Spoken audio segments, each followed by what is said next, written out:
You ever feel like something's missing in your family history? Like there's a silence, a blank page where a story should be? Follow this page because the truth didn't disappear, it was erased. Let's talk about the history we carry, even if we don't realize it, because it's not just about what happened, it's about how it still affects who we are. Start with this. In the 1930s, during the Great Depression, over 1 million people of Mexican descent were deported from the United States. They called it repatriation. Sounds polite, right? It wasn't.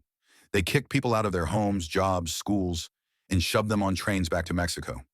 No warning, no process, no trial. 60% of them were born here, U.S. citizens.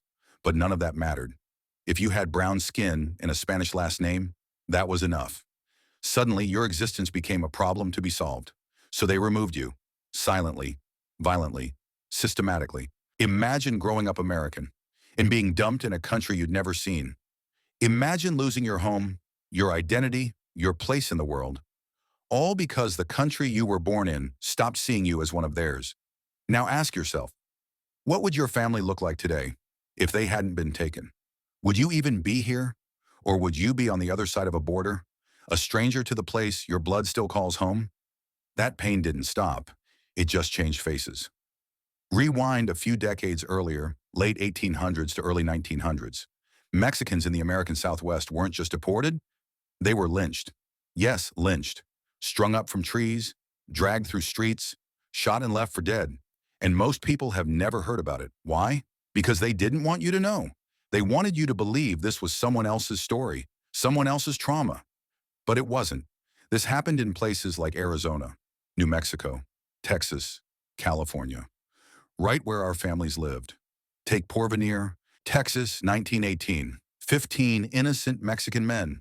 No trial, no evidence, just fear, racism, and a badge. Executed in front of their families by the Texas Rangers. The town doesn't even exist anymore. They wiped it off the map, like the people they took. So now I ask you, why are we taught that our presence here is new? Why are we treated like guests, when our blood has been spilled on this land for over a century? You ever wonder why your grandparents didn't talk about the past? Maybe it's because the past was dangerous. Maybe survival meant silence. But silence has a cost, because when we don't tell these stories, people think they never happen. And when they think they never happen, they do it again. Fast forward to the 1940s, World War II is on.